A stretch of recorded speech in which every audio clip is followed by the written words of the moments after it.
오늘 하나님께서 주시는 말씀은 요한복음 16장 16절에서 24절 말씀입니다.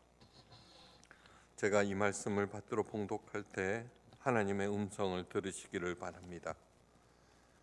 조금 있으면 너희가 나를 보지 못하겠고 또 조금 있으면 나를 보리라 하시니 제자 중에서 서로 말하되 우리에게 말씀하신 바 조금 있으면 나를 보지 못하겠고 또 조금 있으면 나를 보리라 하시며 또 내가 아버지께로 감이라 하신 것이 무슨 말씀이냐 하고 또 말하되 조금 있으면이라 하신 말씀이 무슨 말씀이냐 무엇을 말씀하시는지 알지 못하노라 하거늘 예수께서 그 묻고자 함을 아시고 이르시되 내 말이 조금 있으면 나를 보지 못하겠고 또 조금 있으면 나를 보리라 하므로 서로 문의하느냐 내가 진실로 진실로 너희에게 이르노니 너희는 곡하고 애통하겠으나 세상은 기뻐하리라 너희는 근심하겠으나 너희 근심이 도리어 기쁨이 되리라 여자가 해산하게 되면 그때가 이르렀으므로 근심하나 아기를 낳으면 세상에 사람 난 기쁨으로 말미암아 그 고통을 다시 기억하지 아니하느니라 지금은 너희가 근심하나 내가 다시 너희를 보리니 너희 마음이 기쁠 것이요 너희 기쁨을 빼앗을 자가 없으리라 그날에는 너희가 아무것도 내게 묻지 아니하리라 내가 진실로 진실로 너희에게 이르노니 너희가 무엇이든지 아버지께 구하는 것을 내 이름으로 주시리라 지금까지는 너희가 내 이름으로 아무것도 구하지 아니하였으나 구하라 그리하면 받으리니 너희 기쁨이 충만하리라. 아멘.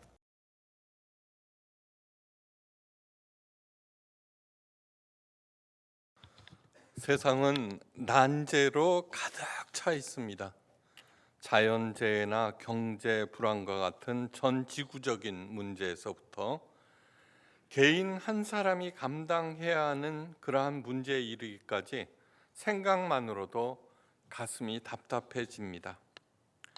그런데 이 난제들은 하나님만이 해결하실 수 있습니다. 그런데 구원자이신 예수님은 세상에 오셔서는 단 3년 동안 이 땅에 머무시다가 하나님 아버지께로 가시겠다는 것입니다.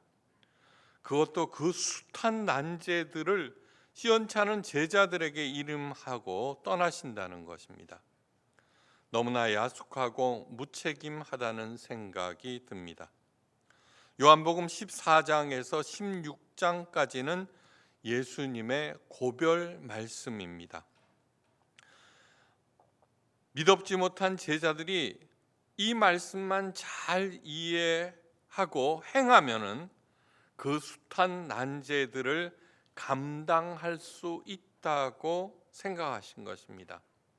그렇다면은 우리들은 정신 바짝 차리고 이 말씀을 경청하셔야 합니다. 이 말씀으로 하나님의 전지전능하심을 나약한 내가 덧입을 수 있기 때문입니다. 가장 먼저 해야 할 일이 있습니다.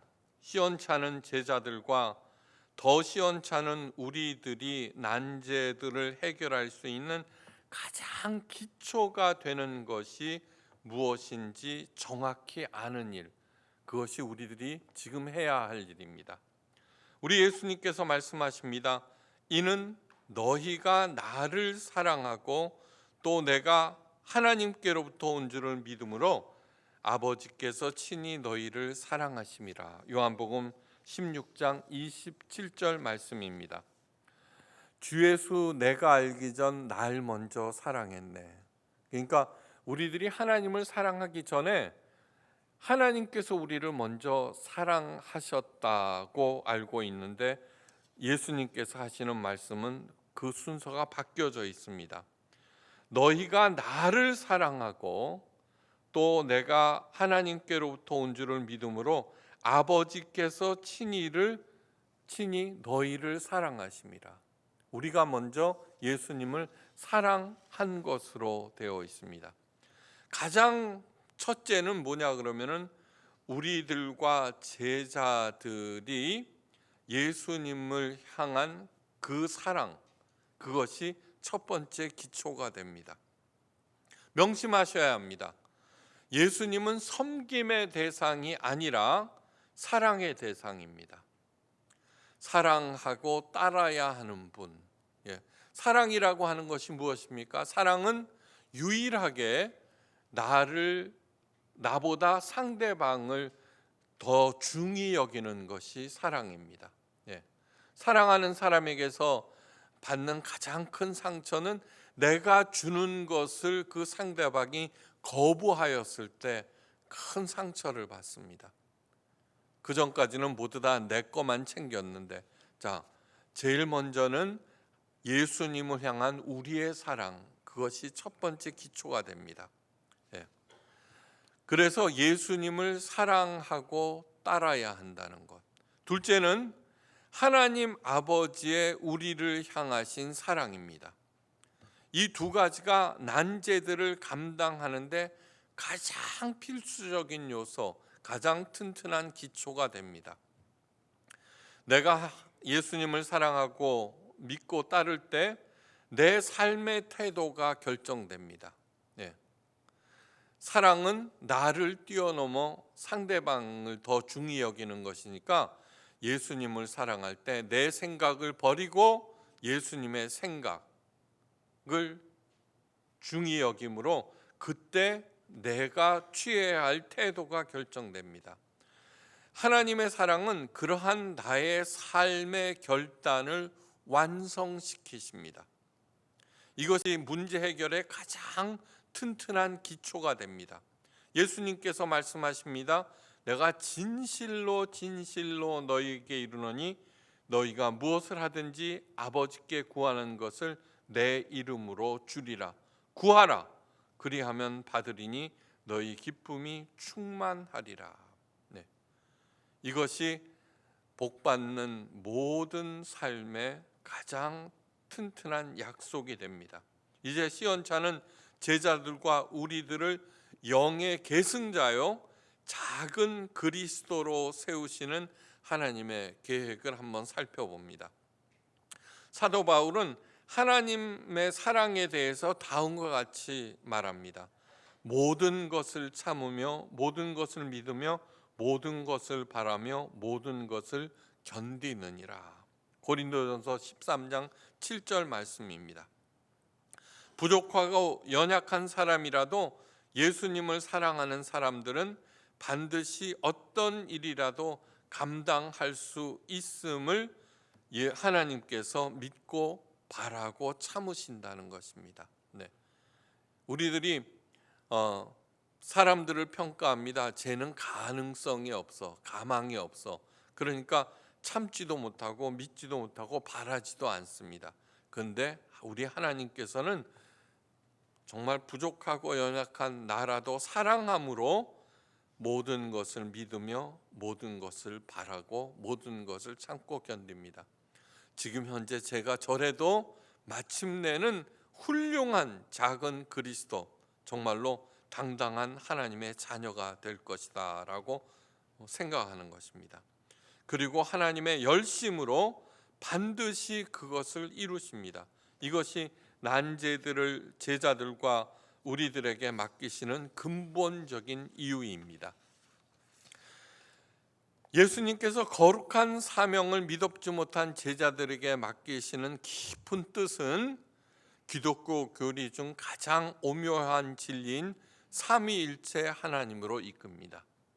삼위일체, 성부, 성자, 성령, 이 삼위가 각각 다른 존재가 일체가 되어 있다는 삼위일체, 가장 오묘한 진리입니다. 성경은 삼막으로 구성된 구원의 역사입니다. 성부 하나님께서 1막을 주도하셨습니다. 구약에서 하나님께서는 인간의 일에 일일이 구체적으로 개입하셨습니다. 아담과 이브 등 사람들과 친히 문답하셨고 친히 말씀하셨고 노아와 아브라함과 다윗 등을 친히 부르셨고 홍해 바다를 가르셨고 광야에서 매일매일 구름 기둥과 불 기둥으로 이스라엘 백성들을 인도하셨고 만나와 메추라기로 먹이셨습니다. 성부 하나님께서 인간사의 세세한 부분까지 관리하셨습니다. 이 막은 성자 예수님의 무대입니다. 그런데 예수님은 성부 하나님과는 다른 방식으로 일하셨습니다. 주변에서 일어나는 일들만 해결하셨습니다. 예수님께서는 그 활동 무대를 이스라엘과 만나시는 불과 몇천 명의 사람들로 제한하셨습니다. 수많은 나라들과 수십억의 사람들은 예수님의 존재조차도 알지 못한 채 그냥 방치하셨습니다. 인권, 평등, 권리 이딴 거에 대해서는 그냥 놔두셨습니다. 무소부재 전지전능하신 하나님의 그 능력을 극히 제한적으로만 사용하시면서 예수님께서 하시는 일은 가르치는 일과 12명의 제자들을 양육하시는 일에 전념하셨습니다. 그리고 승천하셨습니다. 산막의 주인공은 성령 하나님이십니다. 오순절 성령께서 임하셔서 그리스도인들의 심령에 자리 잡으셨습니다. 사도 바울은 우리를 그리스도의 몸인 동시에 성령께서 거하시는 성전이라고 확언합니다. 이 사실은 너무나 중요합니다. 예수님께서 고별 설교에서 가장 많이 언급하신 것은 바로 성령 하나님이십니다. 보혜사 곧 아버지께서 내 이름으로 보내실 성령, 그가 너희에게 모든 것을 가르치시고 내가 너희에게 말한 모든 것을 생각나게 하리라. 요한복음 14장 26절 말씀입니다. 내가 아버지께로부터 너희에게 보낼 보혜사 곧 아버지께로부터 나오시는 진리의 성령이 오실 때 그가 나를 증언할 것이요 너희도 처음부터 나와 함께 있었으므로 증언하느니라. 요한복음 15장 26, 27절 말씀입니다. 그러나 내가 너희에게 실상을 말하노니 내가 떠나는 것이 너희에게 유익하니라. 내가 떠나가지 아니하면 보혜사가 너희에게로 오시지 아니할 것이요 가면 내가 그를 너희에게 보내리라. 요한복음 16장 7절 말씀입니다. 그러나 진리의 성령이 오시면 그가 너희를 모든 진리 가운데로 인도하시리니 그가 스스로 말하지 않고 오직 들은 것을 말하며 장래 일을 너희에게 알리시리라. 요한복음 16장 13절 말씀.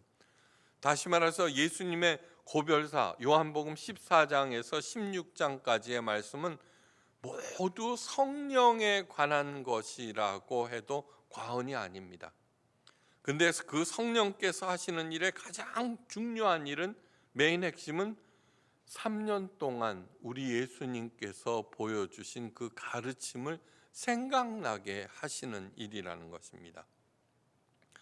예수님께서 강조하시는 점은 성령 하나님은 무엇보다도 진리의 영으로 제자들과 또 우리들에게 예수님께서 가르치신 모든 것을 생각나게 하는 영이라는 것입니다. 내가 성령을 받았는지 안 받았는지 잘 모릅니다. 하도 교회에서는 성령을 받으면 방언이라도 해야 한다고 하니까 그렇게 되는데 그렇지 않습니다. 내가 하나님의 자녀인 것을 인정하게 되고 예수님의 가르침을 생각나서 그 가르침대로 행하려고 애쓰는 것은 성령을 이미 받았다는 가장 움직일 수 없는 증거입니다. 여기서 대단히 중요한 결론에 도달합니다. 즉 나는 성령께서 거하시는 곳이다. 성령 하나님은 예수님의 가르침을 생각나게 하시는 영이다. 그러므로 내가 성령 하나님의 인도하심을 정확히 올바로 받고 행하면 곧 그리스도의 몸으로서 내가 있는 곳에서 예수님의 사역은 계속된다라고 하는 것입니다. 그런 사람들이 있는 모든 곳에서, 세계 각처에서 예수님의 사역과 기적이 계속 일어나고 있습니다. 그 사실을 잘 알고 계신 예수님께서 분명하게 말씀하십니다. 나를 믿는 자는 내가 하는 일을 그도 할 것이요 또한 그보다 큰 일을 하리니 이는 내가 아버지께로 감이니라. 이 말씀은 사실입니다. 험악한 일들이 매일매일 일어나고 있어도 성령의 인도함을 정확히 받고 행하는 사람들로 인하여서 세상은 느리지만 천천히 조금씩이라도 하나님을 향해서 가고 있습니다. 지난 설교에서도 이미 말씀드렸습니다. 슈바이처 박사나 마더 테레사는 예수님보다도 훨씬 더 많은 생명을 살리고 돌보았습니다. 우리 포이에마 예수교회도 5천 명을 한 번 먹인 정도가 아니라 1,000명의 우간다 어린이들을 매일매일 몇 년 동안 먹였습니다. 예수님은 어린이를 너무너무 사랑하셨으나 그러나 그 어린이들을 차별과 노동에서 해방시키지는 않으셨습니다. 환자들을, 불치병에 걸린 사람들을 살리기는 하셨지만 불치병 자체를 없애시지는 않으셨습니다. 현재 우리가 누리고 있는 인권과 자유, 특권 등은 성령을 받은 수많은 작은 그리스도인들에 의해서 천천히 여기에 이른 것입니다. 오늘 본문에서 예수님은 이상한 말씀을 하십니다. 조금 있으면 너희가 나를 보지 못하겠고 또 조금 있으면 나를 보리라. 이 말씀을 들은 제자들은 의아한 표정으로 서로의 얼굴을 쳐다보며 무슨 뜻이야? 라고 물어보았습니다. 그 모습을 보신 예수님께서 말씀하십니다. 내가 진실로 진실로 너희에게 이르노니 너희는 곡하고 애통하겠으나 세상은 기뻐하리라. 너희는 근심하겠으나 너희 근심이 도리어 기쁨이 되리라고 답하셨습니다. 이 말씀은 곧 예수님의 십자가 죽음과 부활을 의미합니다. 며칠 후면은 예수님은 십자가 처형을 당하십니다. 예수님의 죽음은 세상 사람들에게, 특히 유대 종교 지도자들에게는 큰 기쁨입니다. 반면 제자들은 애통하고 곡하고 근심합니다. 두려움에 떱니다. 이것이 바로 예수님께서 말씀하시는 조금 있으면 나를 보지 못한다는 것입니다. 그러나 예수님은 3일 만에 부활하셨습니다. 이것이 근심이 도리어 기쁨이 된다는 뜻이며 여인의 해산으로 새 생명이 탄생하여서 그 기쁨으로 인하여 과거의 근심과 고통은 기억하지 않는다는 뜻입니다. 이것이 조금 있으면 나를 보리라는 예수님의 말씀의 원래 뜻입니다. 예수님께서 말씀하십니다. 지금은 너희가 근심하나 내가 다시 너희를 보리니 너희 마음이 기쁠 것이요 너희 기쁨을 빼앗을 자가 없으리라. 부활의 기쁨은 세상의 기쁨과는 그 차원이 다릅니다. 세상의 기쁨은 한정적이고 일시적인 것에 기반을 두고 있지만 우리 부활의 기쁨은 영원하신 하나님이 그 기쁨의 기초요 원천이십니다. 이 기쁨은 세상이 알지 못하고 알 수도 없어서 절대로 빼앗지 못합니다. 모르는데 어떻게 빼앗겠습니까? 예수님께서 말씀하십니다. 이것을 너희에게 이르는 것은 너희로 내 안에서 평안을 누리게 하려 함이라. 세상에서는 너희가 환난을 당하나 담대하라. 내가 세상을 이미 이기었노라. 세상에서는 환난을 당하나, 다시 말해서 세상의 난제들은 언제나 있고 우리의 힘으로는 완전히 해결할 수 없다는 것입니다. 세상 끝날까지 이 일은 계속될 것입니다. 마음에 새기십시오.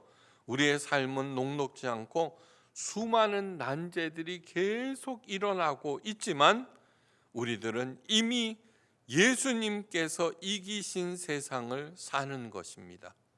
승리가 보장되어 있는 삶. 그러므로 어떠한 경우에도 절대로 낙심하거나 주저앉거나 포기해서는 안 됩니다. 이미 이겨놓은 세상인데요, 당당하게 앞길을 헤쳐나가시기를 간절히 바랍니다. 또 하나 중요한 것이 있습니다. 조금 있으면 나를 보리라는 예수님의 말씀은 예수님의 부활만을 의미하는 것이 아닙니다. 부활하신 후 40일 동안 예수님은 제자들과 함께 계셨습니다. 그리고 제자들이 보는 가운데 승천하셨습니다. 그리고 오순절날 성령이 임하셨습니다. 성령을 받은 제자들은 거리로 뛰쳐나갔습니다. 두려움, 근심, 걱정 이미 사라진 지 오래입니다. 그리고 목숨을 바쳐서 예수님의 사역을 계승하였습니다. 명실공히 그 시원찮았던 제자들은 위대한 역사의 주인공들이 되고 작은 그리스도가 되었던 것입니다. 그들로 인하여서 하나님 나라가 조금씩이라도 확장되고 그 일은 세상 끝날까지 계속될 것입니다. 성령의 강림이 바로 조금 있다가 나를 보리라는 말씀의 두 번째 실현입니다. 성령께서 임하셨습니다. 지금 우리들은 산막, 성령의 시대를 살고 있습니다. 이제는 예수님께서 부활 승천하신 지 2000년이 되었지만 여전히 성령께서 우리 안에 거하시게 되고 3년 동안 가르치신 그 내용이 생각나게 되고 그 일들을 행하게 하는 일, 그것이 조금 있다가 나를 보리라는 말씀의 실현입니다. 성령을 받은 사람은 어떤 난제에도 잠깐 실망을 하겠으나 절대로 흔들리지 않습니다. 낙담하지 않습니다. 포기하지 않습니다. 보혜사 성령을 보내시겠다고 약속하신 후 예수님께서 하신 약속의 말씀이 있기 때문입니다. 나의 평안을 너희에게 주노라. 내가 너희에게 주는 것은 세상이 주는 것과 같지 아니하니라. 폭풍 속에서도 곤히 주무셨던 예수님의 평안을 성령과 함께 받았기 때문입니다. 그 평안으로 난제를 해결할 지혜를 갖추게 됩니다. CBS 모금 방송 강사로 갔을 때 키가 135m밖에 안 되는 한 여자분을 만났습니다. 135, 153이 아닙니다. 이름은 김혜영.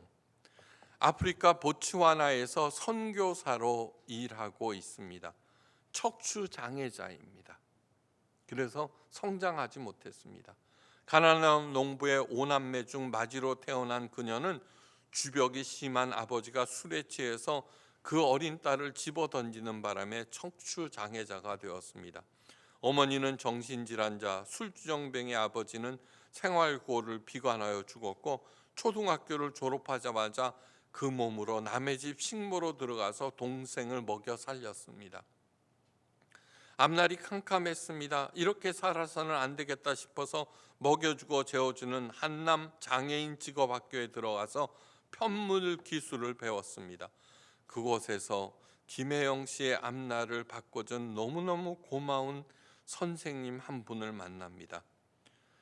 그리스도인인 그 선생님으로부터 난생 처음으로 사랑이라는 것을 받았습니다. 무엇보다도 사랑의 하나님을 알게 되었습니다. 선생님과 함께 교회로 가는 것이 최고의 낙이었습니다. 처음으로 소망을 본 김혜영 씨는 열심히 기술을 익혔습니다. 그 결과 전국 기능 경기 대회에서 금상, 세계 장애인 기능 경기에서 금상을 받고 철탑 산업 훈장까지 받습니다. 그렇게 앞만 보고 달리던 그녀에게 병이 찾아왔고 병원에 입원을 해야 했습니다. 그런데 그 병원으로 하나님 아버지께서 찾아오셨습니다. 그리고는 김혜영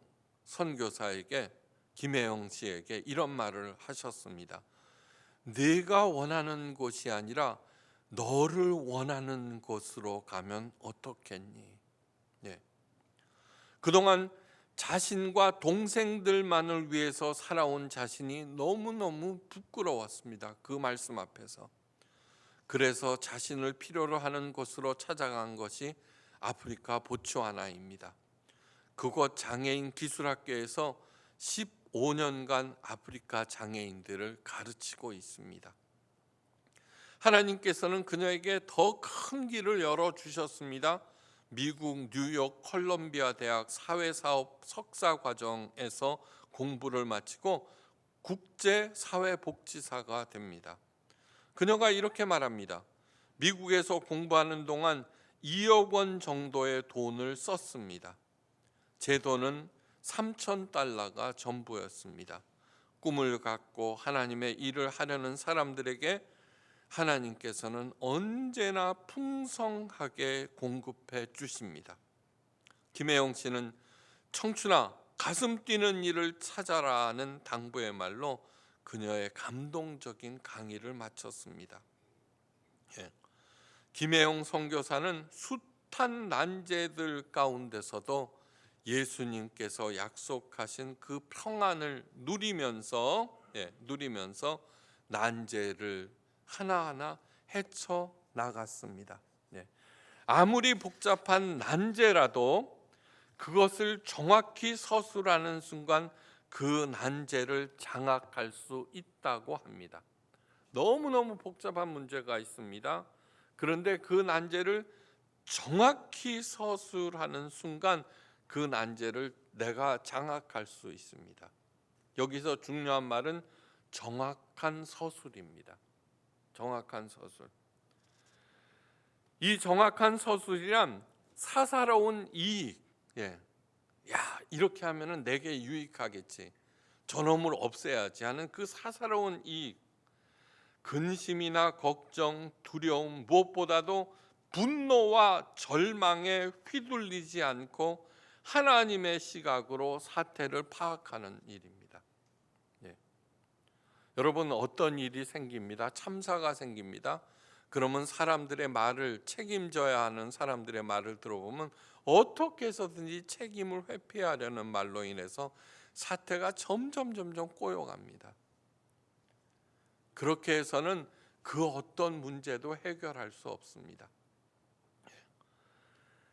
아무리 복잡한 난제라도 하나님의 시각으로 그것을 파악하는 순간 나는 그 난제를 장악할 수 있습니다. 김혜영 선교사가 135cm의 그 불구의 몸으로 모든 문제를 해결하는 것이 바로 증거입니다. 내가 성령을 받고 정확히 성령의 인도함을 받을 때 더 이상 궁금한 것이 없습니다. 우리 예수님께서 또 희한한 말씀을 하십니다. 그날에는 너희가 아무것도 내게 묻지 아니하리라. 성령을 받고 예수님의 가르침과 그 가르침을 행하려는 마음을 가질 때 묻지 않는다. 우리들은 문제만 생기면 하나님 왜 내게 이런 일이 일어납니까? 하나님께서 살아계시다면 왜 그런 참사가 일어납니까? 언제나 문의합니다. 아니요, 성령을 받지 못했기 때문입니다. 성령을 받은 사람은 어떠한 문제 앞에서도 예수님의 그 평안함을 누리고 그 사태를 하나님의 시각으로 보고 출발합니다.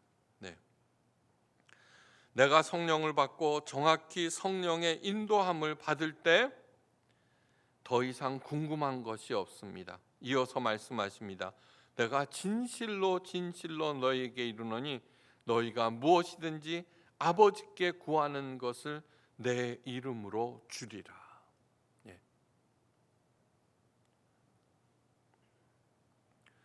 오직 구할 것은 예수님의 사역의 계속을 위해서 필요한 것들이며 이미 모든 것을 아시는 하나님 아버지께서 구하기 전에 충분히 공급하십니다. 이렇게 삼위일체 하나님께서는 입체적으로 우리가 예수님의 사역을 계승하도록 도우십니다. 또 우리들 예수님의 사업이라고 하면은 전도, 봉사, 헌금 그딴 거 아니요. 각자의 삶의 자리에서 다른 사람들을 살리고 돕는 일, 그러한 일들을 말합니다. 사업을 하든 장사를 하든 아무 상관이 없습니다. 바로 그 지점에서 내게 닥친 난제를 푸는 일에 돌입하게 됩니다. 네. 그때 반드시 갖춰야 하는 마음가짐이 있습니다. 사도 요한이 말합니다. 어느 때나 하나님을 본 사람이 없으되 만일 우리가 서로 사랑하면 하나님이 우리 안에 거하시고 그 사랑이 우리 안에서 온전히 이루느니라. 네. 아까 사태를 정확히 서술하는 것이 무엇이라고 했습니까? 근심, 걱정, 두려움, 내 사사로운 이익, 무엇보다도 분노와 절망감이라고 하였습니다. 그러한 것들을 버리셔야 합니다. 어떤 일을 하든지 사랑으로 시작하셔야 합니다. 사랑. 살려야 되겠다. 그렇게 할 때 어떠한 난제라도 해결할 수 있습니다. 여러분, 세계적인 문제, 지금 러시아와 우크라이나 전쟁, 우리들에게는 그러나 내 앞에 닥쳐 있는 그 문제가 훨씬 더 심각합니다. 그 문제의 크고 작음을 떠나서 어떤 문제이든지 해결하는 방법은 똑같다는 것을 잊지 마시기 바랍니다. 성경에서 내 말을 준행하라, 그가 하나님의 말씀을 준행하였더라 라는 것이 있습니다. 준행에 해당되는 히브리어는 아샤입니다. 거기에서 아싸가 나왔습니다. 아샤는 그 뜻이 무엇이냐면은 행하고 듣는다는 것입니다. 어떤 일을 할 때 듣고 행하죠, 그죠? 아샤는 아닙니다. 행하고 듣습니다. 하나님의 명령이므로 불합리하게 보일지라도 무조건 행합니다. 그렇게 행하다 보면은 하나님의 깊은 뜻과 그 사랑을 듣게 되고 하나님의 전지전능함을 덧입게 됩니다. 참담한 일들이 가득한 세상입니다. 그러나 삼위일체 하나님을 누구보다 무엇보다 사랑하시기를 간절히 바랍니다. 제가 늘 말씀드리죠. 사랑이라고 하는 것은 상대방의 이야기 속으로 들어가는 것이다. 사랑이라고 하는 것은 사랑하게 되면 내 생각을 자동적으로 버리게 됩니다. 그리할 때 내게 주신 예수님의 평안으로 모든 근심과 걱정, 두려움, 분노, 절망감을 저절로 이기게 되고 내게 닥친 난제들을 하나하나 풀어갈 수 있게 됩니다. 내 발걸음에 주님께서 동행하시면서 이루시는 것은 우리 하나님이십니다. 그렇게 하나님의 만복을 누리고 베푸시기를 주님의 이름으로 간절히 축원합니다. 기도하십니다. 예수님의 가르침 귀담아 듣고 있습니다. 그것을 행하는 우리 모두가 되게 하여 주시옵소서. 묵묵하게 행할 때 하나님의 전지전능하심과 그 지혜와 능력이 내게 임하는 것을 온몸으로 느끼면서 평안함을 누리고 뚜벅뚜벅 나아갈 때 하나님의 열심으로 완성시키시는 삼위일체 하나님 감사드리며 만복을 누리고 베푸는 우리 모두가 되게 하옵소서. 머리 숙여 감사드리며 모든 말씀 우리 주 예수 그리스도의 크신 이름으로 간절히 기도하옵나이다. 아멘.